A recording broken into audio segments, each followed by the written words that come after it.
That's funny. Oh man, I wasn't recording. Nope. I saved it. Oh no, it was just intentional. Oh, I thought you No. fell. I'm just seeing how the framing looks from here. It's not so bad.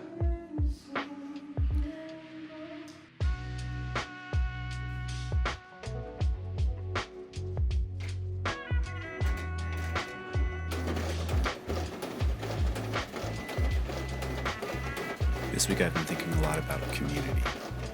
I think we live in such a different world today where even something like this digital medium through video, the one-way street norm is so different compared to what I think people used to do, whether that's music or entertainment or whatever it is, really. Most things I think were really done in community, even discussing ideas, right? When I look at my own life, there's community based on a shared interest, and that's great. That's really important. But I think beyond that, we need in our world to actively fight against these little microcosms that get created of all the same people in the same community. And I think maybe the most important one to break for most people I know is just the generational isolation. Starting from a very young age, we're trained how to socialize with just people our age. And more, I think it's so important to break outside of that and connect with people who are older and younger and think differently. And we need community. One of my favorite things about the church is that this is where maybe we most clearly see this represented. You have people of all ages, of all backgrounds, coming together and spending time in fellowship. When I was a young kid, there was a guy, his name was Dennis, and he's actually the guy that taught me how to drive. He was an usher for our church on Sunday mornings. And I can't even remember when I met him. I was probably in I don't know, 6th grade, 7th grade. And Dennis just was amazingly gifted at just being social, being engaging, being encouraging. And so every Sunday I would go and find him, and I just talked to him. And I miss Dennis. He's gone to be with the Lord several years ago. But that was genuinely a highlight for me on Sunday mornings, was getting to go see Dennis. Now, if you're somebody who's been within your workplace or your church or your neighborhood or whatever it is for a long time, you might be somebody who has the unique ability to actually create community.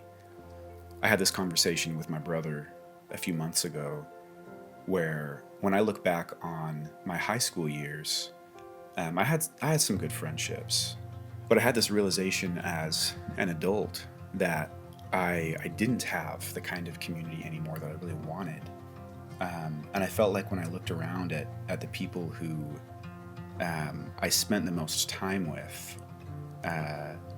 it wasn't necessarily the kind of depth and peace and belonging that I think we all need.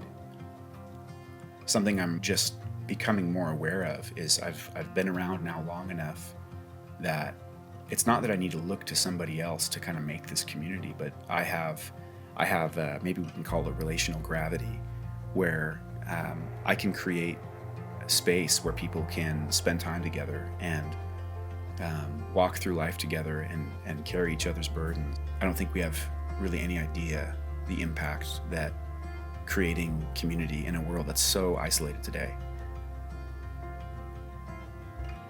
I think we can genuinely have generational impact simply by creating a space where people can belong and be loved. Central to that community needs to be Christ.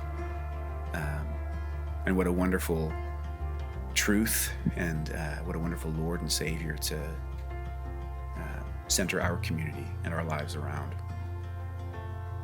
If there's any way that I know how to see the good in the world around me, it's especially in community with other people.